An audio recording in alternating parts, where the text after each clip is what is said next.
Hello ಮಕ್ಕಳೇ, ಎಲ್ರಿಗೂ ಈ ಒಂದು ಗಣಿತದ ತರಗತಿಗೆ ಸ್ವಾಗತವನ್ನ ಹೇಳ್ತಾ ಇವತ್ ನಾವೇನ್ ಮಾಡೋಣ, ವಾಸ್ತವ ಸಂಖ್ಯೆಗಳು ಅನ್ನುವಂತ ಒಂದು ಟಾಪಿಕ್ ಅನ್ನ ಡಿಸ್ಕಸ್ ಮಾಡೋಣ. ಈ ಒಂದು ಅಧ್ಯಾಯಕ್ಕೆ ಸಂಬಂಧಪಟ್ಟ ಹಾಗೆ ನಮ್ಗೆ 1 ಅಂಕದ ಪ್ರಶ್ನೆಗಳು, 2 ಅಂಕದ ಪ್ರಶ್ನೆಗಳು ಮತ್ತು 3 ಅಂಕದ ಪ್ರಶ್ನೆಗಳು ಬರುವಂತಹ ಸಾಧ್ಯತೆ ಇರುತ್ತೆ. ಹೆಚ್ಚಾಗಿ ನಮ್ಗೆ ಮಲ್ಟಿಪಲ್ ಚಾಯ್ಸ್ ಅಲ್ಲಿ ಮತ್ತೆ 1 ಅಂಕದಲ್ಲಿ ಹಾಗೆ 2 ಅಂಕದ ಪ್ರಶ್ನೆಗಳು ಹೆಚ್ಚಾಗಿ ಬರುವಂತಹ ಸಾಧ್ಯತೆಗಳಿರುತ್ತೆ. ಏನೇನನ್ನ ನಾವು ಈ ಒಂದು ಅಧ್ಯಾಯದಲ್ಲಿ ಅಧ್ಯಯನ ಮಾಡ್ತೀವಿ ಅಂತ ನೋಡ್ತಾ ಹೋಗೋಣ. ಓಕೆ ಮಕ್ಕಳ, ಈ ಒಂದು ಅಧ್ಯಾಯಕ್ಕೆ ಸಂಬಂಧಪಟ್ಟ ಹಾಗೆ ಮೊದಲು ವಾಸ್ತವ ಸಂಖ್ಯೆಗಳು ಅಂತಂದ್ರೆ ಏನು ಅಂತ ಜಸ್ಟ್ ಒಂದ್ಸತಿ ನಾವು ರಿಕಾಲ್ ಮಾಡ್ಕೊಂಡ್ಬಿಡೋಣ. ವಾಸ್ತವ ಸಂಖ್ಯೆಗಳು ನಮ್ಗೆ ಗೊತ್ತಿದೆ, ಸಂಖ್ಯಾಗಣಗಳಲ್ಲಿ ಯಾವ ಯಾವ ರೀತಿಯ ಸಂಖ್ಯೆಗಳನ್ನ ನೋಡ್ತೀವಿ ನಾವು. ಸ್ವಾಭಾವಿಕ ಸಂಖ್ಯೆಗಳು, ಪೂರ್ಣ ಸಂಖ್ಯೆಗಳು, ಪೂರ್ಣಾಂಕಗಳು, ಹಾಗೆ ಭಾಗಲಬ್ಧ ಸಂಖ್ಯೆಗಳು, ಅಭಾಗಲಬ್ಧ ಸಂಖ್ಯೆಗಳು ಅನ್ನುವಂತಹ ಗಣಗಳನ್ನ ನೋಡ್ತೀವಿ. ಈಗ ಸ್ವಾಭಾವಿಕ ಸಂಖ್ಯೆ ಅಂತಂದ್ರೆ ಎಣಿಕೆ ಸಂಖ್ಯೆಗಳು, ಅದನ್ನ ನಾವು ನ್ಯಾಚುರಲ್ ನಂಬರ್ಸ್ ಅಂತ ಕರಿತೀವಿ. ಅದನ್ನ ಎನ್ ಅಕ್ಷರದಿಂದ ಸೂಚಿಸ್ತೀವಿ. 1, 2, 3, 4 ಈ ಎಲ್ಲವುಗಳನ್ನ ನಾವು ಸ್ವಾಭಾವಿಕ ಸಂಖ್ಯೆಗಳು ಅಂತ ಹೇಳ್ತೀವಿ. ಹಾಗೆ ಹೋಲ್ ನಂಬರ್ಸ್, ಇದನ್ನ ನಾವು ಪೂರ್ಣ ಸಂಖ್ಯೆಗಳು ಅಂತ ಹೇಳ್ತೀವಿ. ಪೂರ್ಣ ಸಂಖ್ಯೆಗಳನ್ನ ನಾವು ಡಬ್ಲ್ಯೂ ಎಂಬ ಅಕ್ಷರದಿಂದ ಸೂಚಿಸ್ತೀವಿ. ಯಾಕೆ? ಅದು ಹೋಲ್ ನಂಬರ್ಸ್, ಡಬ್ಲ್ಯೂ ಎಂಬ ಅಕ್ಷರದಿಂದ ಸೂಚಿಸ್ತೀವಿ. ಹಾಗೆ ಇಂಟೀಜರ್ಸ್ ಅಂತಂದ್ರೆ ಏನಿದು? ಪೂರ್ಣಾಂಕ. ಹೌದಾ? ಪೂರ್ಣಾಂಕ. ಈ ಹೋಲ್ ನಂಬರ್ಸ್ ಅಲ್ಲಿ ಏನಿರುತ್ತೆ? ಸ್ವಾಭಾವಿಕ ಸಂಖ್ಯೆಗಳ ಜೊತೆಗೆ 0ಯನ್ನ ಒಳಗೊಂಡಂತಹ ಒಂದು ಸಂಖ್ಯಾಗಣಕ್ಕೆ ನಾವು ಪೂರ್ಣ ಸಂಖ್ಯೆಗಳು ಅಂತ ಹೇಳ್ತೀವಿ. ಹಾಗೆ ಪೂರ್ಣಾಂಕಗಳು ಅಂತಂದ್ರೆ ಇಂಟೀಜರ್ಸ್, ಇದನ್ನ ನಾವು ಝಡ್ ಅಕ್ಷರದಿಂದ ಸೂಚಿಸ್ತೀವಿ. ಈ ಒಂದು ಪೂರ್ಣಾಂಕದಲ್ಲಿ ನಮ್ಗೆ ಎಲ್ಲಾ ರೀತಿಯ ಸಂಖ್ಯೆಗಳಂದ್ರೆ ಮೈನಸ್, ಪ್ಲಸ್ ಮತ್ತೆ 0. ಓಕೆ, ಈ ರೀತಿಯ ಸಂಖ್ಯೆಗಳು ಬರುತ್ತೆ ನಮ್ಗೆ. ಇದು ಪೂರ್ಣಾಂಕಗಳು. ನೆಕ್ಸ್ಟ್ ಬರೋದು ಭಾಗಲಬ್ಧ ಸಂಖ್ಯೆಗಳು. ಯಾವ ಸಂಖ್ಯೆಗಳನ್ನ ನಾವು P/Q ರೂಪದಲ್ಲಿ ವ್ಯಕ್ತಪಡಿಸಲು ಸಾಧ್ಯವಿದೆಯೋ ಅದನ್ನ ನಾವು ಭಾಗಲಬ್ಧ ಸಂಖ್ಯೆಗಳು ಅಂತ ಹೇಳ್ತೀವಿ. ಈ ಭಾಗಲಬ್ಧ ಸಂಖ್ಯೆಗಳು ಎಲ್ಲ ರೀತಿಯ ಸಂಖ್ಯೆಗಳನ್ನ ಒಳಗೊಂಡಿರತ್ತೆ. ಹೌದಾ? ಹಾಗೆ ಇದು ಇರ್ರಾಷನಲ್ ನಂಬರ್ಸ್, ಅಭಾಗಲಬ್ಧ ಸಂಖ್ಯೆಗಳು. ಇದನ್ನ Q ಅಕ್ಷರದಿಂದ ಸೂಚಿಸ್ತೀವಿ, ಇದನ್ನ I ಅಕ್ಷರದಿಂದ ಸೂಚಿಸ್ತೀವಿ. Irrational numbers. ಓಕೆ, ಹಾಗಿದ್ರೆ ಮಕ್ಕಳೇ, ನಮ್ಗೆ ಇಲ್ಲಿ ಸ್ವಾಭಾವಿಕ ಸಂಖ್ಯೆಗಳು, ಪೂರ್ಣ ಸಂಖ್ಯೆಗಳು, ಪೂರ್ಣಾಂಕಗಳು, ಹಾಗೆ ಭಾಗಲಬ್ಧ ಸಂಖ್ಯೆಗಳು, ಅಭಾಗಲಬ್ಧ ಸಂಖ್ಯೆಗಳು ಎಲ್ಲವನ್ನ ಒಳಗೊಂಡಂತಹ ಒಂದು ಗಣಕ್ಕೆ ನಾವೇನಂತ ಹೇಳ್ತೀವಿ? ವಾಸ್ತವ ಸಂಖ್ಯೆಗಳು. ಅದನ್ನ ರಿಯಲ್ ನಂಬರ್ಸ್ ಅಂತ ಹೇಳ್ತಾರೆ, ವಾಸ್ತವ ಸಂಖ್ಯೆಗಳು.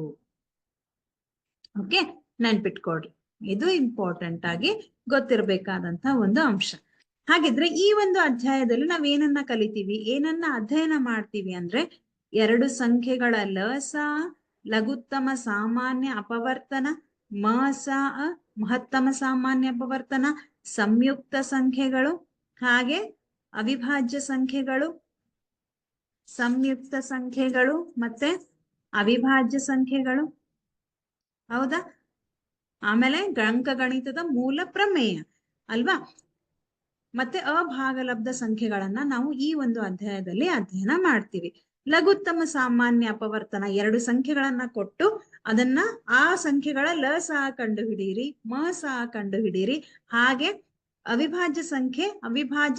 ಅವಿಭಾಜ್ಯ ಅಪವರ್ತನಗಳ ಮೂಲಕ ಲಸ ಕಂಡುಹಿಡಿಯಿರಿ. ಹಾಗಿದ್ರೆ ಅವಿಭಾಜ್ಯ ಸಂಖ್ಯೆ ಅಂದ್ರೆ ಏನು? ಯಾವ ಸಂಖ್ಯೆಗಳು ಕೇವಲ 1 ಮತ್ತು ಅದೇ ಸಂಖ್ಯೆಯಿಂದ ಭಾಗ ಹೋದರೆ ಅದನ್ನ ನಾವೇನಂತ ಹೇಳ್ತೀವಿ? ಅವಿಭಾಜ್ಯ ಸಂಖ್ಯೆಗಳು. ಫಾರ್ ಎಕ್ಸಾಂಪಲ್ 2 1 1 2, ಹಾಗೆ 3 1 3, 1 3 3. ಮತ್ತೆ ಬೇರೆ ಯಾವ್ದಾದ್ರು ಅಪವರ್ತನಗಳಿದೆಯಾ ಇದಕ್ಕೆ? ಇಲ್ಲ ಅಲ್ವಾ? ಓಕೆ, 11 13. ಸೊ ಈ ತರಹದ ಸಂಖ್ಯೆಗಳಿಗೆ ನಾವು ಅವಿಭಾಜ್ಯ ಸಂಖ್ಯೆಗಳು ಅಂತ ಹೇಳ್ತೀವಿ. ಹಾಗಿದ್ರೆ ಸಂಯುಕ್ತ ಸಂಖ್ಯೆ ಅಂದ್ರೆ ಏನು? ಯಾವ ಸಂಖ್ಯೆಗಳು 2ಕ್ಕಿಂತ ಹೆಚ್ಚಿನ ಅಪವರ್ತನಗಳನ್ನ ಹೊಂದಿರತ್ತೆ. ಈಗ ಫಾರ್ ಎಕ್ಸಾಂಪಲ್ ಸಿಂಪಲ್ ಆಗಿ ತಗೊಳ್ಳೋದಾದ್ರೆ 6 ಅಂತ ಇದೆ. 6ನ್ನ ನೀವು 1ರ ಮಗ್ಗಿಯಲ್ಲೂ ನೋಡ್ಬಹುದು, 2ರ ಮಗ್ಗಿಯಲ್ಲೂ ನೋಡ್ಬಹುದು, 3ರ ಮಗ್ಗಿಯಲ್ಲೂ ನೋಡ್ಬಹುದು. 3 2 6, 2 3 6, ಹಾಗೆ 6 1 6. ಅಂದ್ರೆ ಎಷ್ಟು ಅಪವರ್ತನಗಳಾಯ್ತು ಇಲ್ಲಿ? 4 ಅಪವರ್ತನಗಳು. 2ಕ್ಕಿಂತ ಹೆಚ್ಚಿನ ಅಪವರ್ತನಗಳು, ಅದು 3 ಆಗಿರ್ಬೋದು, 4 ಆಗಿರ್ಬೋದು, ಅಥವಾ ಎಷ್ಟು ಬೇಕಾದ್ರೂ ಅಪವರ್ತನಗಳು ಆಗಿರಬಹುದು. ಅಂದ್ರೆ 2ಕ್ಕಿಂತ ಹೆಚ್ಚಿನ ಅಪವರ್ತನಗಳನ್ನ ಹೊಂದಿರುವಂತಹ ಸಂಖ್ಯೆಗೆ ಸಂಯುಕ್ತ ಸಂಖ್ಯೆ ಅಂತಾರೆ. ಕೇವಲ 2 ಅಪವರ್ತನ ಅದೇ ಸಂಖ್ಯೆ ಮತ್ತು 1ರಿಂದ ಭಾಗ ಹೋಗುವಂತಹ ಸಂಖ್ಯೆಗಳಿಗೆ ಅವಿಭಾಜ್ಯ ಸಂಖ್ಯೆಗಳು ಅಂತ ಹೇಳ್ತಾರೆ. ಓಕೆ, ನೆಕ್ಸ್ಟ್ ನೋಡೋದಾದ್ರೆ ಅಂಕಗಣಿತದ ಮೂಲ ಪ್ರಮೇಯ. ಇದನ್ನ ನಮ್ಗೆ ಒಂದು ಅಂಕದ ಪ್ರಶ್ನೆಯಲ್ಲಿ ಅಂಕಗಣಿತದ ಮೂಲ ಪ್ರಮೇಯವನ್ನು ನಿರೂಪಿಸಿ ಅಂತ ಕೇಳಬಹುದು. ಅಂಕಗಣಿತದ ಮೂಲ ಪ್ರಮೇಯ ಏನ್ ಹೇಳತ್ತೆ? ಪ್ರತಿಯೊಂದು ಸಂಯುಕ್ತ ಸಂಖ್ಯೆಯನ್ನ ಅವಿಭಾಜ್ಯಗಳ ಗುಣಲಬ್ಧವಾಗಿ ವ್ಯಕ್ತಪಡಿಸಬಹುದು ಮತ್ತು ಈ ಅಪವರ್ತಿಸುವಿಕೆಯು ಅವಿಭಾಜ್ಯ ಅಪವರ್ತನಗಳು ಘಟಿಸುವ ಕ್ರಮವನ್ನ ಹೊರತುಪಡಿಸಿ ಅನನ್ಯವಾಗಿರತ್ತೆ. ಈಗ ಏನ್ ಹೇಳತ್ತೆ ಈ ಪ್ರಮೇಯ ಅಂತಂದ್ರೆ, ಪ್ರತಿಯೊಂದು ಸಂಯುಕ್ತ ಸಂಖ್ಯೆಯನ್ನು ಅವಿಭಾಜ್ಯಗಳ ಗುಣಲಬ್ಧವಾಗಿ ವ್ಯಕ್ತಪಡಿಸಬಹುದು. 8 ಅನ್ನುವಂಥದ್ದು ಒಂದು ಸಂಯುಕ್ತ ಸಂಖ್ಯೆ. ಇದನ್ನ ನಾವು ಹೇಗೆ ಅಪವರ್ತನ ಮಾಡ್ಬೋದು ನೋಡಿ. 2 4 8, 2 4 2 2 4, 2 1 2. ಹಾಗಿದ್ರೆ 8ರ ಅಪವರ್ತನಗಳು 2 ಇಂಟು 2 ಇಂಟು 2 ಇಂಟು 1 ಅಂದ್ರೆ 2 ಒಂದು ಅವಿಭಾಜ್ಯ ಸಂಖ್ಯೆ, 2 ಒಂದು ಅವಿಭಾಜ್ಯ ಸಂಖ್ಯೆ, 1 ಕೂಡ ಒಂದು ಅವಿಭಾಜ್ಯ ಸಂಖ್ಯೆನೂ ಅಲ್ಲ, ಸಂಯುಕ್ತ ಸಂಖ್ಯೆನೂ ಅಲ್ಲ. ಅಂದ್ರೆ 8 ಸಂಯುಕ್ತ ಸಂಖ್ಯೆಯನ್ನ ಅವಿಭಾಜ್ಯ ಸಂಖ್ಯೆಗಳ ಗುಣಲಬ್ಧವಾಗಿ ವ್ಯಕ್ತಪಡಿಸುವುದು ಅಲ್ವಾ. ಇದನ್ನೇ ಅಂಕಗಣಿತದ ಮೂಲ ಪ್ರಮೇಯದಲ್ಲಿ ನಾವು ನೋಡೋದು. ನೆಕ್ಸ್ಟ್ ಏನಿದೆ? ಯಾವುದೇ 2 ಧನ ಪೂರ್ಣಾಂಕ ಎ ಮತ್ತು ಬಿ ಗಳಿಗೆ ಮಸ ಎ ಇಂಟು ಬಿ ಮಸ ಎ ಬಿ ಅಂದ್ರೆ 2 ಸಂಖ್ಯೆಗಳ ಮಸ ಇಂಟು 2 ಸಂಖ್ಯೆಗಳ ಲಸ ಏನಾಗಿರುತ್ತೆ?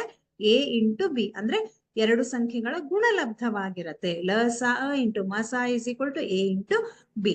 ಇದು ನಮ್ಗೆ ಗೊತ್ತಿರಬೇಕು. ಇದು ನಮಗೆ ಮಲ್ಟಿಪಲ್ ಚಾಯ್ಸ್ ಅಲ್ಲಿ ಹೆಚ್ಚಾಗಿ ಕೇಳುವಂತಹ ಸಾಧ್ಯತೆ ಇರುತ್ತೆ ಮತ್ತು 2 ಅಂಕದ ಪ್ರಶ್ನೆಗಳಲ್ಲೂ ಕೂಡ ನಾವು ಇದನ್ನ ಬಳಸ್ತೀವಿ. ಹಾಗಿದ್ರೆ ಪ್ರಶ್ನೆಗಳನ್ನ ಬಿಡಿಸೋಣ. ಮಲ್ಟಿಪಲ್ ಚಾಯ್ಸ್ ಕ್ವಶನ್ಸ್ ಏನಿದೆ? ಮಲ್ಟಿಪಲ್ ಚಾಯ್ಸ್ ಕ್ವಶನ್ಸ್ ಅಲ್ಲಿ ಪ್ರತಿಯೊಂದು ಪ್ರಶ್ನೆಗಳಿಗೆ ಅಥವಾ ಅಪೂರ್ಣ ಹೇಳಿಕೆಗಳಿಗೆ 4 ಆಯ್ಕೆಗಳನ್ನ ನೀಡಲಾಗಿದೆ. ಅವುಗಳಿಗೆ ಸೂಕ್ತವಾದ ಉತ್ತರವನ್ನ ಆರಿಸಿ ಕ್ರಮಾಕ್ಷರದೊಡನೆ ಬರೆಯಿರಿ ಅಂತ ಹೇಳಿದ್ದಾರೆ. 3 + √2 ಇದು ಒಂದು ಏನು? ಪೂರ್ಣಾಂಕನ, ಭಾಗಲಬ್ಧ ಸಂಖ್ಯೆನ, ಅಭಾಗಲಬ್ಧ ಸಂಖ್ಯೆನ ಅಥವಾ ಸ್ವಾಭಾವಿಕ ಸಂಖ್ಯೆನ?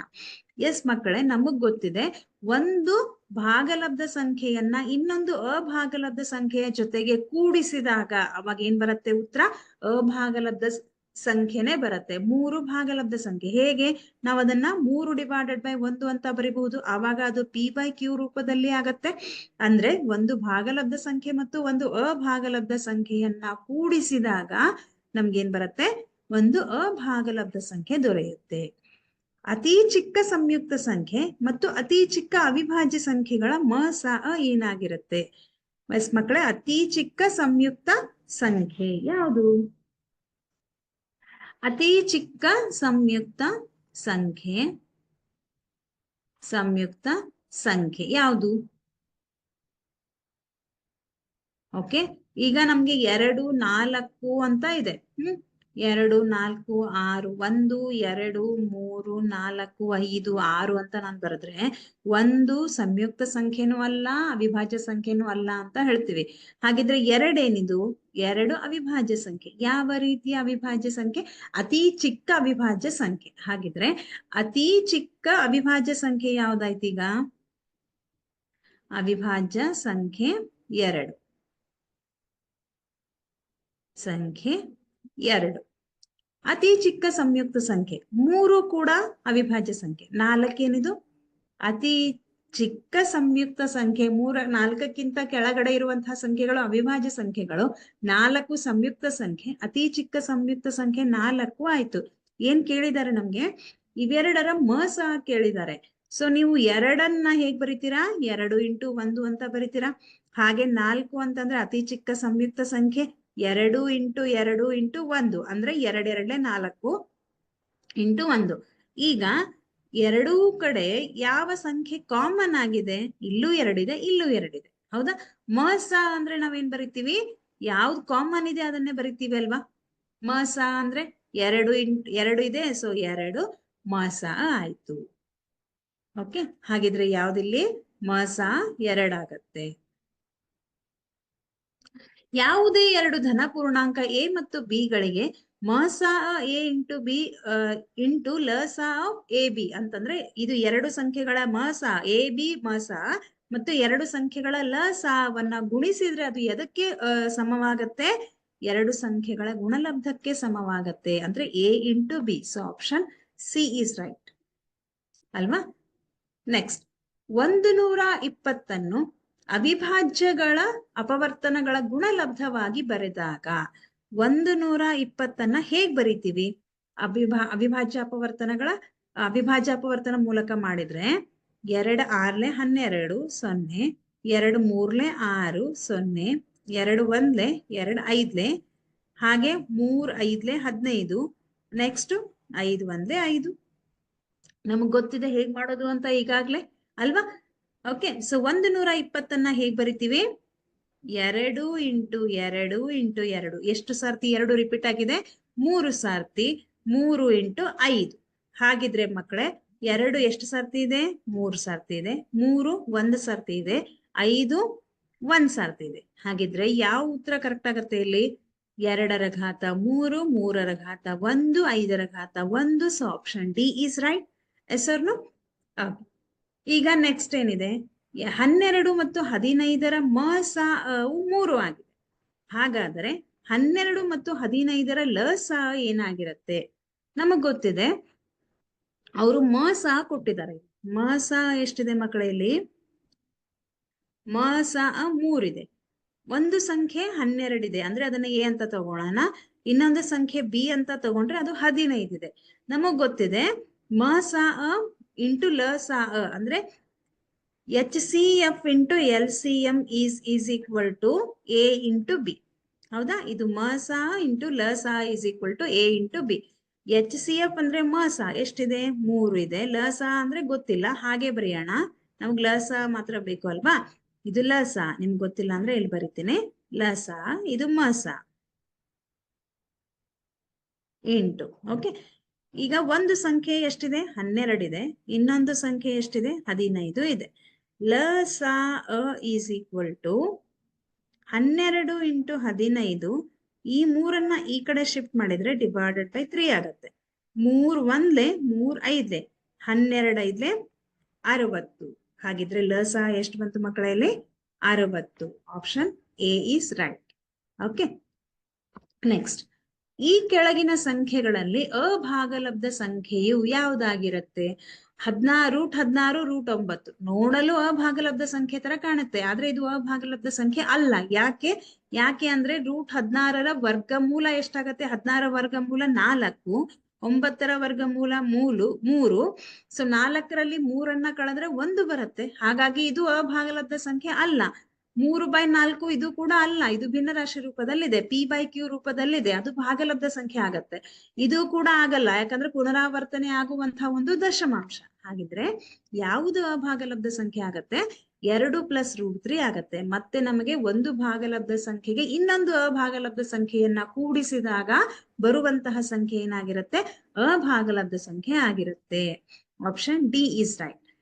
95 ಮತ್ತು 152 ಇವುಗಳ ಮ ಸವನ್ನ ಕೇಳಿದ್ದಾರೆ. ಮಕ್ಕಳೇ ಇಲ್ಲಿ 95 ಅಂತ ಇದೆ. ಫಸ್ಟ್ ನಾವೇನ್ ಮಾಡೋಣ?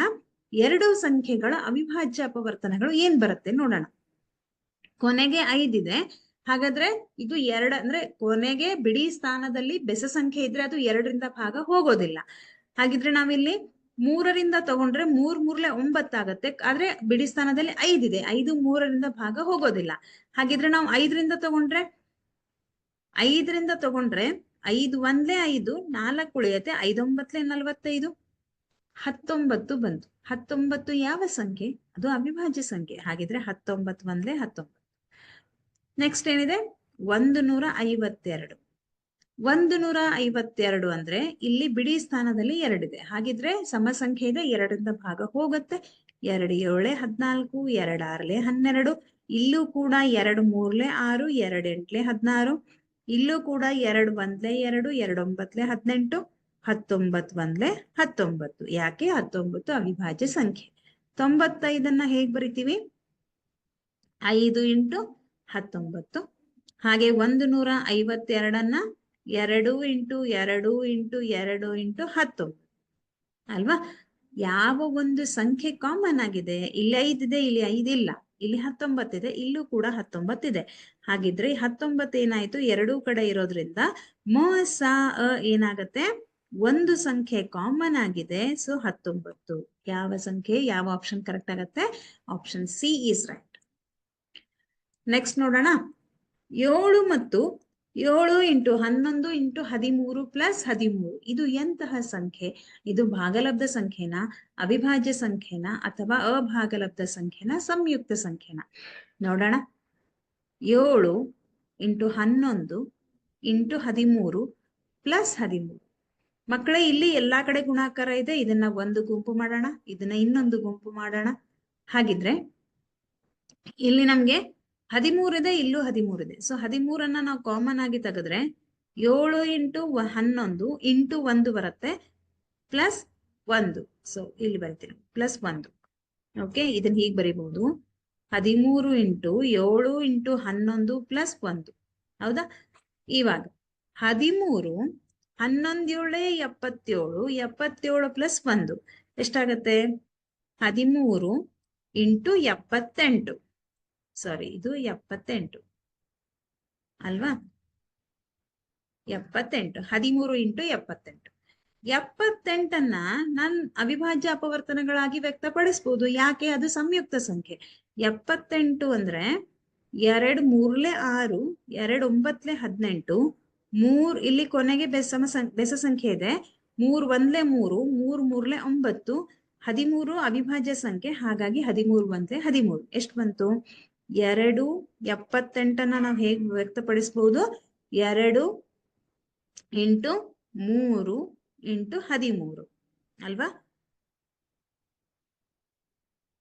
13 ಇಂಟು 2 ಇಂಟು 3 ಇಂಟು 13.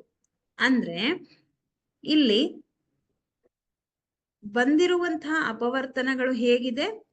2ಕ್ಕಿಂತ ಹೆಚ್ಚಿನ ಅಪವರ್ತನಗಳನ್ನ ಹೊಂದಿದೆ ಅಲ್ವಾ? 2ಕ್ಕಿಂತ ಹೆಚ್ಚಿನ ಅಪವರ್ತನಗಳನ್ನ ಹೊಂದಿದ್ರೆ ಅದು ಎಂತಹ ಸಂಖ್ಯೆ? ಅದು ಸಂಯುಕ್ತ ಸಂಖ್ಯೆ. ಹೌದಲ್ವಾ? ಹಾಗಾಗಿ ಆಪ್ಷನ್ ಡಿ ಈಸ್ ರೈಟ್. ಹೌದಾ? ನೆಕ್ಸ್ಟ್ ಏನಿದೆ? ಅಂಕಗಣಿತದ ಮೂಲ ಪ್ರಮೇಯವನ್ನು ನಿರೂಪಿಸಿ. ಇದನ್ನ ನಮ್ಗೆ 1 ಅಂಕದಲ್ಲಿ ಕೇಳ್ತಾರೆ ಅಂತ ನಾನು ಹೇಳಿದೆ. ಈಗಾಗಲೇ ನಾವು ನೋಡಿದೀವಿ. ಜಸ್ಟ್ ಇನ್ನೊಂದ್ಸತಿ ರಿವೈಸ್ ಮಾಡೋಣ. ಪ್ರತಿಯೊಂದು ಸಂಯುಕ್ತ ಸಂಖ್ಯೆಯನ್ನು ಅವಿಭಾಜ್ಯಗಳ ಗುಣಲಬ್ಧವಾಗಿ ವ್ಯಕ್ತಪಡಿಸಬಹುದು ಅಥವಾ ಅದನ್ನು ಅಪವರ್ತಿಸಬಹುದು, ಮತ್ತು ಈ ಅಪವರ್ತಿಸುವಿಕೆಯು ಅವಿಭಾಜ್ಯ ಅಪವರ್ತನಗಳನ್ನು ಘಟಿಸುವ ಕ್ರಮವನ್ನ ಹೊರತುಪಡಿಸಿ ಅನನ್ಯವಾಗಿರುತ್ತದೆ. ಇದು ನಮ್ಗೆ 1 ಅಂಕಕ್ಕೆ ಕೇಳುವಂತಹ ಪ್ರಶ್ನೆ. 135 ಮತ್ತು 225 ಈ ಸಂಖ್ಯೆಗಳ ಮಸಾವನ್ನು ಕಂಡು ಹಿಡಿಯಿರಿ. 135, 225. 135 ಕೊನೆಗೆ 5 ಇದೆ ಅಲ್ವಾ? ಸೊ ನಾವು ಎಷ್ಟರಿಂದ ಮಾಡೋಣ? 3 ಮಾಡಿದ್ರೆ ಬರುತ್ತೆ. 3 4 12, 1 ಉಳಿತು. 3 5 15. ಇಲ್ಲೂ ಕೂಡ 3 1 3, 3 5 15. ನೆಕ್ಸ್ಟ್ 3 5 15. ನೆಕ್ಸ್ಟ್ 5 1 5. ಇಲ್ಲಿ ಬಂದಿರುವಂತಹ ಎಲ್ಲಾ ಸಂಖ್ಯೆಗಳು ಅವಿಭಾಜ್ಯ ಸಂಖ್ಯೆಗಳು. ಇದು ಸಂಯುಕ್ತ ಸಂಖ್ಯೆ. ಇದನ್ನೇ ಅಂಕಗಣಿತದ ಮೂಲ ಪ್ರಮೇಯ ಹೇಳೋದು ಅಲ್ವಾ? ಇಲ್ಲಿ ಕೊನೆಗೆ 5 ಇದೆ. 3 7 21, 3 5 15. ಇವಾಗ ಇಲ್ಲಿ ನಾನು 3 ತಗೊಂಡ್ರೆ 3 2 6, 3 5 15. ಇವಾಗ 5ರಿಂದ ಹೋಗತ್ತೆ. 5 5 5 1. ಹಾಗಿದ್ರೆ 135ರ ಅಪವರ್ತನಗಳು 3 ಇಂಟು 3 ಇಂಟು 3 ಇಂಟು 5. 225 ಎಷ್ಟಾಗತ್ತೆ? 3 ಇಂಟು 3 ಇಂಟು 5 ಇಂಟು 5. ಇಲ್ಲಿ 3 3 ಒಂದ್ಸತಿ ಕಾಮನ್ ಆಗಿದೆ. ಇಲ್ಲಿ 3 ಇದೆ, ಇಲ್ಲೂ ಕೂಡ 3 ಇದೆ, ಮತ್ತೊಂದ್ಸತಿ ರಿಪೀಟ್ ಆಗಿದೆ. ನೆಕ್ಸ್ಟ್ ಇಲ್ಲಿ 5 ಇದೆ, ಇಲ್ಲೂ ಕೂಡ 5 ಇದೆ. ನೆಕ್ಸ್ಟ್ ಇಲ್ಲಿ 3 ಇದೆ, ಇಲ್ಲಿ 5 ಇದೆ. ಸೊ ರಿಪೀಟ್ ಆಗಿಲ್ಲ. ಹಾಗಿದ್ರೆ ಮಸ ಎಷ್ಟು ಬರುತ್ತೆ ಮಕ್ಕಳ? ಇಲ್ಲಿ 3 2 ಕಡೆ ಒಂದೇ ಸಂಖ್ಯೆ ರಿಪೀಟ್ ಆಗಿರೋದ್ರಿಂದ ಒಂದೇ ಸಲ ಬರಿತೀವಿ. Into 3 into 5. 3 3 9, 9 5 45. ಹಾಗಿದ್ರೆ ಮಸ ಎಷ್ಟು ಬರುತ್ತಿದ್ದು? 45 ಅಂತ ಬಂತು. 45. ಓಕೆ, ಅರ್ಥ ಆಯ್ತಾ? ಇದು ನಮ್ಗೆ 2 ಅಂಕಕ್ಕೆ ಕೇಳುವಂತ ಪ್ರಶ್ನೆ, ಅಥವಾ 1 ಅಂಕಕ್ಕೂ ಕೇಳಬಹುದು ನೇರವಾಗಿ. ನೆಕ್ಸ್ಟ್ ಏನಿದೆ? 12, 15, 21ರ ಮಸ ಹಾಗೂ ಲಸ ಗಳನ್ನು ಅವಿಭಾಜ್ಯ ಅಪವರ್ತನಗಳ ಗುಣಲಬ್ಧವಾಗಿ ಅವಿಭಾಜ್ಯ ಅಪವರ್ತನ ವಿಧಾನದಿಂದ ಕಂಡು ಹಿಡಿಯಿರಿ ಅಂತ ಹೇಳಿದ್ದಾರೆ. 12 15, 21. ನೋಡಿದ ತಕ್ಷಣ ಗೊತ್ತಾಗತ್ತೆ. ಈ 12 ಅಂತಂದ್ರೆ 2 6 12, 2 3 6, 3 1 3. 15 3 5 15, 5 1 5. ನೆಕ್ಸ್ಟ್ 21, 3 7 21, 7 ಒಂದು ಅವಿಭಾಜ್ಯ ಸಂಖ್ಯೆ, 7 1 7. 12 ಅನ್ನ ನಾವು 2 ಇಂಟು 2 ಇಂಟು 3 ಅಂತ ಬರಿತೀವಿ. 15 15 ಇಂಟು 5 ಅಂತ ಬರಿತೀವಿ. 21 3 ಇಂಟು 7 ಅಂತ ಬರಿತೀವಿ ಅಲ್ವಾ. 3 ಇಂಟು 7 ಅಂತ ಬರಿತೀವಿ. ಈಗ ಯಾವುದು ಕಾಮನ್ ಆಗಿದೆ? ಇಲ್ಲಿ 2 ಇದೆ, ಇಲ್ಲಿ ಎಲ್ಲೂ 2 ಇಲ್ಲ. ಇಲ್ಲಿ 3 ಇದೆ, ಇಲ್ಲಿ 3 ಇದೆ, ಇಲ್ಲಿ 3 ಇಲ್ಲ, ಇಲ್ಲಿ 3 ಇದೆ. ಇಲ್ಲಿ 5 ಇಲ್ಲ, ಇಲ್ಲೂ 5 ಇಲ್ಲ, ಇಲ್ಲೂ 5 ಇಲ್ಲ. ಸೊ ನಮ್ಗೆ ಏನ್ ಬರುತ್ತೆ? ಮಸ ಎಲ್ಲಾ ಕಡೆ ಕೂಡ ಯಾವುದೇ ಸಂಖ್ಯೆ ಕಾಮನ್ ಆಗಿಲ್ಲ, ಹಾಗಾಗಿ ಮಸ 1. ನೋಡಿ, ಇಲ್ಲಿ ಎಲ್ಲಾ ಕಡೆ 1 ಇದೆ, ಬೇಕಿದ್ರೆ ಅದನ್ನ ಬರ್ಕೋಬಹುದು. 1, 3 ಸಂಖ್ಯೆಗಳಲ್ಲಿ 1 ಕಾಮನ್ ಆಗಿದೆ, ಹಾಗಾಗಿ ಮಸ 1 ಬಂತು. ಲಸ ಅಂದ್ರೆ ನಾವೇನ್ ಮಾಡ್ತೀವಿ? ಮಸ ಇಂಟು ಲಸ ಅಂದ್ರೆ ಉಳಿದಿರುವಂತಹ ಸಂಖ್ಯೆಗಳು. ಮಸ 1 ಇದೆ, 4 2 2 4, 4 3 12, 12 ಇಂಟು 15 5 75, ಇಂಟು 3 7 21. ಇಷ್ಟನ್ನ ಗುಣಿಸಿದ್ರೆ ನಮ್ಗೆ ಏನ್ ಬರುತ್ತೆ? ಲಸ ಬರುತ್ತೆ. ಎಷ್ಟಾಗತ್ತೆ ನೋಡ್ರಿ ಒಂದ್ಸರ್ತಿ. 12 75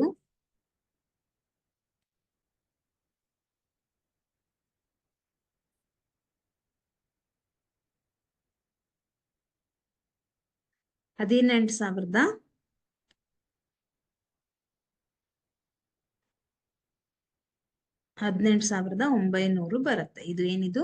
ಲಸ ಅಲ್ವಾ? ನೆಕ್ಸ್ಟ್ ನೋಡೋಣ. 306 657 ಮಸ 9. ಅಂದ್ರೆ ಮಸ ಕೊಟ್ಟಿದ್ದಾರೆ ಇಲ್ಲಿ ಎಷ್ಟಂತ? 9. ಎ ಅಂದ್ರೆ 306, ಬಿ ಅಂತಂದ್ರೆ 657, ಲಸ ಕೇಳಿದ್ದಾರೆ. ಲಸ ನಮ್ಗೆ ಬೇಕಾಗಿದೆ. ನಮ್ಗೆ ಸೂತ್ರ ಗೊತ್ತಿದೆ. ಮಸ 2 ಸಂಖ್ಯೆಗಳ ಮಸ ಇಂಟು ಲಸ ಅಂದ್ರೆ 2 ಸಂಖ್ಯೆಗಳ ಲಸ ಏನಾಗಿರುತ್ತೆ? ಎ ಇಂಟು ಬಿ ಆಗಿರುತ್ತೆ. ಮಸ 9 ಇದೆ, ಲಸ ನಮಗ್ ಗೊತ್ತಿಲ್ಲ. ಎ ಅಂದ್ರೆ 306 ಇದೆ, ಹಾಗೆ ಬಿ ಅಂತಂದ್ರೆ ಇದು ಬಿ 657 ಇದೆ. ಈ 9ನ್ನ ಈ ಕಡೆ ಶಿಫ್ಟ್ ಮಾಡಿದ್ರೆ ಲಸ is equal to 306 into 657 divided by 9 ಅಲ್ವಾ. 306 ಇಂಟು 657 ಡಿವೈಡೆಡ್ ಬೈ 9 ಮಾಡಿದ್ರೆ ಎಷ್ಟು ಬರುತ್ತೆ ನಿಮ್ಗೆ? 3 3 9, 3 1 0, 3 2. ಈಗ 3 3 9, 1 ಬರುತ್ತೆ, 3 4 12. ಅಂದ್ರೆ 34 ಇಂಟು 657 ಆಯ್ತು. 34 ಇಂಟು 657 ಮಾಡಿದ್ರೆ ಎಷ್ಟು ಬರುತ್ತೆ ನಮ್ಗೆ? ಮಾಡಿ ನೋಡಿದ್ರೆ ಇದು 22,338 ಬರುತ್ತೆ. 22,338 ಬರುತ್ತೆ. ಇದೇನಿದು? ಈ 2 ಸಂಖ್ಯೆಗಳ ಲಸ. ಓಕೆ, ಇದು ನಮ್ಗೆ 2 ಅಂಕಕ್ಕೆ ಕೇಳುವಂತಹ ಪ್ರಶ್ನೆ. ನೆಕ್ಸ್ಟ್ ಏನಿದೆ? 510 ಮತ್ತು 92 ಈ ಜೋಡಿ ಪೂರ್ಣಾಂಕಗಳ ಲಸ ಮತ್ತು ಮಸಗಳನ್ನು ಕಂಡು ಹಿಡಿಯಿರಿ. 510 ಮತ್ತು 92. 510 ಅಂದ್ರೆ 5 0 5 2 102, 2 5 10, 2 1 2. ನೆಕ್ಸ್ಟ್ 3 1 3, 2 ಉಳಿಯುತ್ತೆ, 3 7 7 21. 17 ಒಂದು ಅವಿಭಾಜ್ಯ ಸಂಖ್ಯೆ, 17 1 17.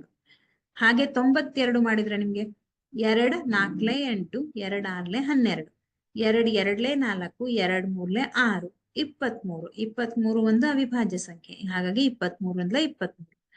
510 ಈಸ್ ಈಕ್ವಲ್ ಟು ಎಷ್ಟಾಯ್ತು? 5 ಇಂಟು 2 ಇಂಟು 3 ಇಂಟು 17. ಇಲ್ಲಿ 92 ಮಾಡಿದ್ರೆ 2 ಇಂಟು 2 ಇಂಟು 23. ಯಾವ ಒಂದು ಸಂಖ್ಯೆ ಕಾಮನ್ ಆಗಿದೆ? ಇಲ್ಲೂ 2 ಇದೆ, ಇಲ್ಲೂ 2 ಇದೆ, ಒಂದ್ ಸಂಖ್ಯೆ ಕಾಮನ್ ಆಯ್ತು. ನೆಕ್ಸ್ಟ್ ಇಲ್ಲಿ 3 ಇದೆ, ಇಲ್ಲಿ 3 ಇಲ್ಲ. ಇಲ್ಲಿ 17 ಇದೆ, ಇಲ್ಲಿ 17 ಇಲ್ಲ. 23 ಇದೆ, 5 ಇದೆ, ಇಲ್ಲಿ 5 ಇಲ್ಲ. ಹಾಗಿದ್ರೆ ಮ ಸ ಅ ಎಷ್ಟಾಯ್ತಿದು? 2 ಆಯ್ತು ಅಲ್ವಾ? ಮ ಸ ಅ ಎಷ್ಟಾಯ್ತು? 2. ಹಾಗೆ ಲ ಸ ವನ್ನ ಹೇಗೆ ಕಂಡು ಹಿಡಿತೀವಿ ನಾವು? ಮ ಸ ಅ ಇಂಟು ಉಳಿದ ಸಂಖ್ಯೆ ಅಂದ್ರೆ 5 into 3 into 17. 5 3 15 into 17 into 23 into 2 2 into 23. ಇಷ್ಟನ್ನು ಗುಣಿಸಿದಾಗ ನಿಮ್ಗೆ ಎಷ್ಟು ಸಿಗತ್ತೆ? ಚೆಕ್ ಮಾಡಿ ನೋಡ್ರಿ ಒಂದ್ಸರ್ತಿ. 23,460 ಸಿಗತ್ತೆ. ಹೌದಾ? ಈಗ ನಮ್ಗೇನ್ ಕೊಟ್ಟಿದ್ದಾರೆ? ಆ ಎರಡು ಸಂಖ್ಯೆಗಳ ಗುಣಲಬ್ಧ ಎಂಬುದನ್ನ ತಾಳೆ ನೋಡ್ರಿ. ಅಂದ್ರೆ ಮ ಸ ಅ ಇಂಟು ಲ ಸ ಅ ಮಾಡಿದ್ರೆ ಮ ಸ ಅ ಇಂಟು ಲ ಸ ಅ is equal to A into B ಆಗ್ಬೇಕು ಅಲ್ವಾ? ಮ ಸ ಅ ಎಷ್ಟಿದೆ ಮಕ್ಕಳ? ಇಲ್ಲಿ 2 ಇದೆ. ಲ ಸ ಎಷ್ಟಿದೆ? 23,460. ಎ ಎಷ್ಟಿದೆ? 510. ಬಿ ಎಷ್ಟಿದೆ? 92. ಇವೆರಡನ್ನ ಗುಣಿಸಿದ್ರೆ ನಮ್ಗೆ ಉತ್ತರ ಒಂದೇ ಬರ್ಬೇಕು. ಅಂದಾಗ ಮಾತ್ರ ಅದು ತಾಳೆ ನೋಡಿ ಅಂತ ಕರೆಕ್ಟ್ ಆಗತ್ತೆ. ಹೌದಾ? ಅದನ್ನ ನಾವು ತಾಳೆ ನೋಡೋದು ಅಂತ ಹೇಳ್ತೀವಿ. 2 ಇಂಟು 23,460 ಮಾಡಿದ್ರೆ ನಮ್ಗೆ ಎಷ್ಟು ಬರುತ್ತೆ? 46,920 ಬರುತ್ತೆ. ಹಾಗೆ ಇಲ್ಲಿ ಕೂಡ 510 ಇಂಟು 92 46,920 ಬರುತ್ತೆ. ಇಲ್ಲಿ LHS ಮತ್ತೆ RHS ಎರಡೂ ಕಡೆ ಸಮವಾಗಿ ಬಂತು. ಹಾಗಿದ್ರೆ ಇದನ್ನ ನಾವು ತಾಳೆ ನೋಡೋದು ಅಂತ ಹೇಳ್ತೀವಿ. ಲ ಸ ಅ ಇಂಟು ಮ ಸ ಅ ಈಸ್ ಈಕ್ವಲ್ ಟು ಆ ಎರಡೂ ಸಂಖ್ಯೆಗಳ ಗುಣಲಬ್ಧವಾಗಿರುತ್ತೆ ಅಲ್ವಾ? ಸೊ ಇದು ಅರ್ಥ ಆಯ್ತು ಅಂತ ಅನ್ಕೋತೀನಿ. ಇದು ನಮ್ಗೆ 2 ಅಂಕಕ್ಕೆ ಬರುವಂತಹ ಪ್ರಶ್ನೆ. ನೆಕ್ಸ್ಟ್ ಏನಿದೆ ಮಕ್ಕಳೇ? ಈ ಕೆಳಗಿನ ಪೂರ್ಣಾಂಕಗಳ ಲ ಸ ಅ ಮತ್ತು ಮ ಸ ಅ ಗಳನ್ನು ಅವಿಭಾಜ್ಯ ಅಪವರ್ತನ ವಿಧಾನದಿಂದ ಕಂಡು ಹಿಡಿಯಿರಿ. ಇಲ್ಲಿ ಕೊಟ್ಟಿರುವಂತಹ ಸಂಖ್ಯೆಗಳು ಎಂತಹ ಸಂಖ್ಯೆಗಳಿವು? ಅವಿಭಾಜ್ಯ ಸಂಖ್ಯೆಗಳಲ್ವಾ? 17 ಒಂದ್ಲೆ 17, 23 ಒಂದ್ಲೆ 23. ಹೌದಾ? ಹಾಗೆ 29 ಮಾಡಿದ್ರೆ 29 ಒಂದ್ಲೆ 29. ಅಂದ್ರೆ ಎಲ್ಲಾ ಸಂಖ್ಯೆಗಳು ಅವಿಭಾಜ್ಯ ಸಂಖ್ಯೆಗಳಾಗಿರೋದ್ರಿಂದ ನಮ್ಗೆ ಮ ಸ ಎಷ್ಟು ಬರುತ್ತೆ? 17 ಇಂಟು 1. 23 ಅಂದ್ರೆ 23 ಇಂಟು 1.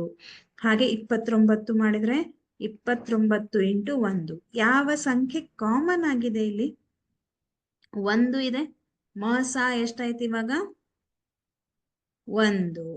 ಲ ಸ ಎಷ್ಟಾಗತ್ತೆ ಮಕ್ಕಳ? ಇಲ್ಲಿ 17 ಇಂಟು 23 ಇಂಟು 29 ಎಷ್ಟಾಗತ್ತೆ? 17 ಇಂಟು 23 ಇಂಟು 29 ಮಾಡಿದ್ರೆ ನಿಮ್ಗೆ 11,339 ಬರುತ್ತೆ. ಇದೇನಿದು? ಎರಡು ಸಂಖ್ಯೆಗಳ ಲ ಸ ಅ ಅಲ್ವಾ?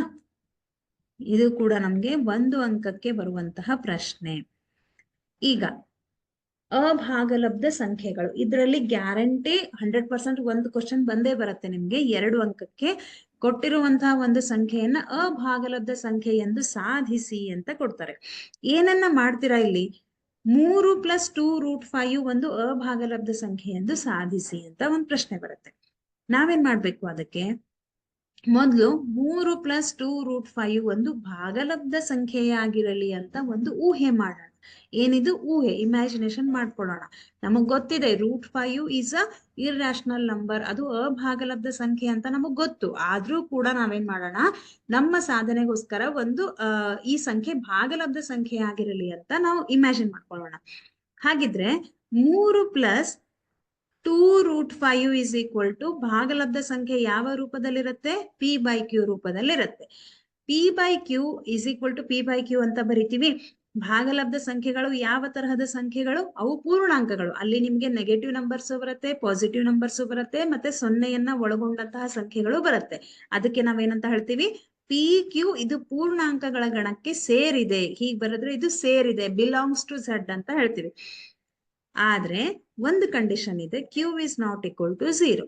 ಈ p/q ಅಲ್ಲಿ q 0 ಆಗಿರಬಾರ್ದು. ಈ ಫಾರ್ ಎಕ್ಸಾಂಪಲ್ 3 ಅಂತ ಇದೆ, 3 ಇದು 3/1 ಅಂತ ನಾವು ಬರೆದ್ರೆ ಅದು ಭಾಗಲಬ್ಧ ಸಂಖ್ಯೆ. ಒಂದು ವೇಳೆ 3/0 ಅಂತ ಬರೆದ್ರೆ ಇದೇನಾಗತ್ತೆ? ಇದನ್ನ ನಾವು ವ್ಯಕ್ತಪಡಿಸಲು ಸಾಧ್ಯವಿಲ್ಲ. If p/0 is there then it can't be defined. ಅದನ್ನ ನಾವೇನಂತ ಹೇಳ್ತೀವಿ? ವ್ಯಕ್ತಪಡಿಸಲು ಸಾಧ್ಯವಿಲ್ಲ, ನಾಟ್ ಡಿಫೈನ್ ಅಂತ ಹೇಳ್ತೀವಿ. ಅದಕ್ಕೋಸ್ಕರ ನಾವ್ ಏನಂತ ಕಂಡೀಷನ್ ಹಾಕ್ತಿವಿ? q is not equal to 0 ಅಂತ ಹೇಳ್ತೀವಿ. ಮತ್ತೆ p ಮತ್ತು q ಗಳಿಗೆ ಸಾಮಾನ್ಯ ಅಪವರ್ತನ 1 ಆಗಿರಲಿ ಅಂತ ಹೇಳ್ತೀವಿ. ಅದಕ್ಕೆ ಇದನ್ನ PQ ಇಸ್ ಈಕ್ವಲ್ ಟು 1. ಈಗ ನಾವೇನ್ ಮಾಡೋಣ? ಈ 3ಅನ್ನ ಈ ಕಡೆ ಶಿಫ್ಟ್ ಮಾಡಿದ್ರೆ ಅದೇನಾಗತ್ತೆ? 2√5 is equal to p/q minus 3 ಆಗತ್ತೆ. ಈಗ ನಾವೇನ್ ಮಾಡೋಣ? ಲಸವನ್ನ ತೆಗಿಯೋಣ. ಏನಾಗತ್ತೆ? 2√5 is equal to p minus 3q divided by q ಅಂತ ಇದೆ. ಈ ಎರಡನ್ನ ಈ ಕಡೆ ಶಿಫ್ಟ್ ಮಾಡಿದ್ರೆ √5 is equal to p minus 3q divided by 2q ಅಲ್ಲ, 3q ಡಿವೈಡೆಡ್ ಬೈ 2q. ಇದು 3q ಆಗ್ಬೇಕು, ಡಿವೈಡೆಡ್ ಬೈ 2q.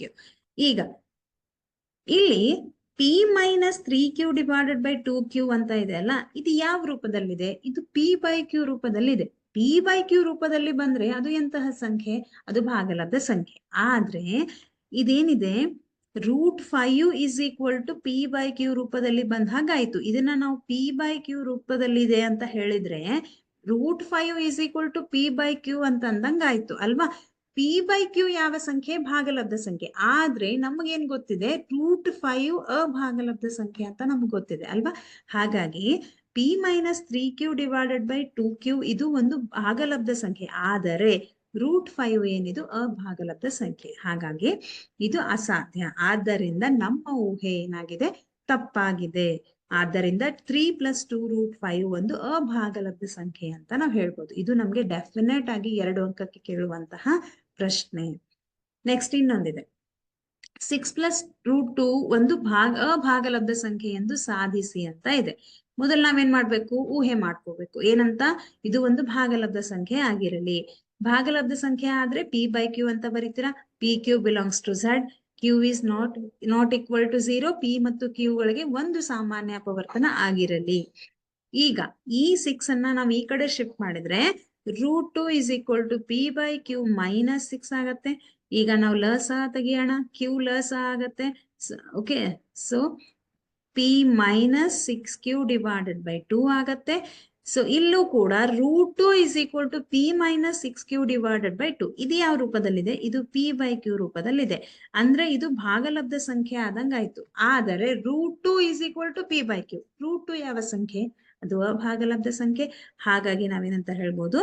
√2 ಒಂದು ಅಭಾಗಲಬ್ಧ ಸಂಖ್ಯೆ. ಇದು ಅಸಾಧ್ಯ. ಆದ್ದರಿಂದ ನಮ್ಮ ಊಹೆ ತಪ್ಪಾಗಿದೆ ಅಂತ ನಾವು ಹೇಳ್ಬೋದು. ಆದ್ದರಿಂದ 6 + 2 √2 ಒಂದು ಅಭಾಗಲಬ್ಧ ಸಂಖ್ಯೆ. ನೆಕ್ಸ್ಟ್, ಕೆಳಗಿನ ಸಮಸ್ಯೆಗಳಿಗೆ ಸೂಕ್ತವಾದ ಹಂತಗಳಿಂದ ಬಿಡಿಸಿ. ಇದನ್ನ ಕೂಡ ನಮ್ಗೆ ಹಿಂದಿನ ಪ್ರಶ್ನೆ ಪತ್ರಿಕೆಯಲ್ಲಿ ಕೇಳಿರುವಂತಹ ಒಂದು ಪ್ರಶ್ನೆ ಇದು. 7 + √5 ಒಂದು ಅಭಾಗಲಬ್ಧ ಸಂಖ್ಯೆ ಎಂದು ಸಾಧಿಸಿ. ಅದಕ್ಕೆ ನಾವು ಮೊದ್ಲೇನ್ ಮಾಡ್ಬೇಕು? ಊಹೆ ಮಾಡ್ಬೇಕಾ? 7 + √5 ಇದು ಒಂದು ಭಾಗಲಬ್ಧ ಸಂಖ್ಯೆ ಆಗಿರಲಿ. ಒಂದು ಭಾಗಲಬ್ಧ ಸಂಖ್ಯೆ ಆಗಿರಲಿ.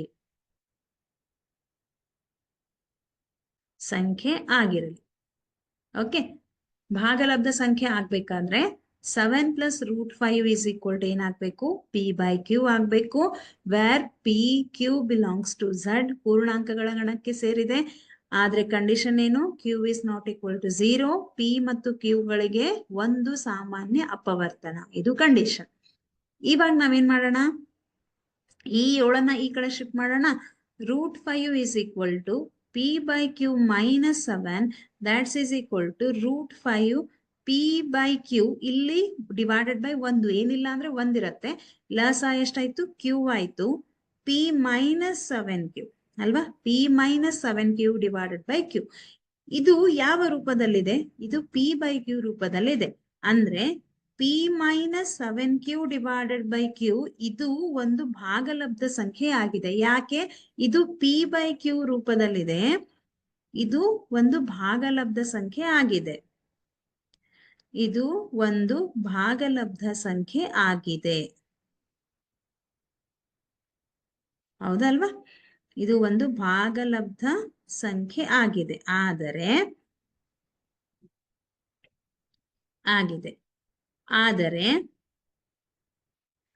√5 ಏನಿದು, √5 ಒಂದು ಅಭಾಗಲಬ್ಧ ಸಂಖ್ಯೆ.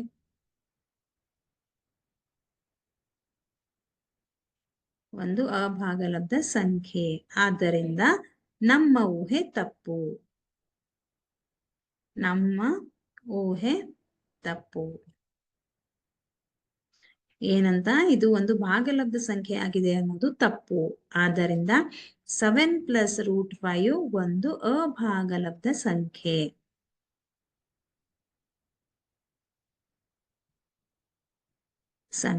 ಅಲ್ವಾ? ಇದು 2 ಅಂಕಕ್ಕೆ ಕೇಳುವಂತಹ ಪ್ರಶ್ನೆ. ಈ ತರಹದ ಪ್ರಶ್ನೆಗಳು ಹಲವಾರು ಬಾರಿ ರಿಪೀಟ್ ಆಗಿದೆ.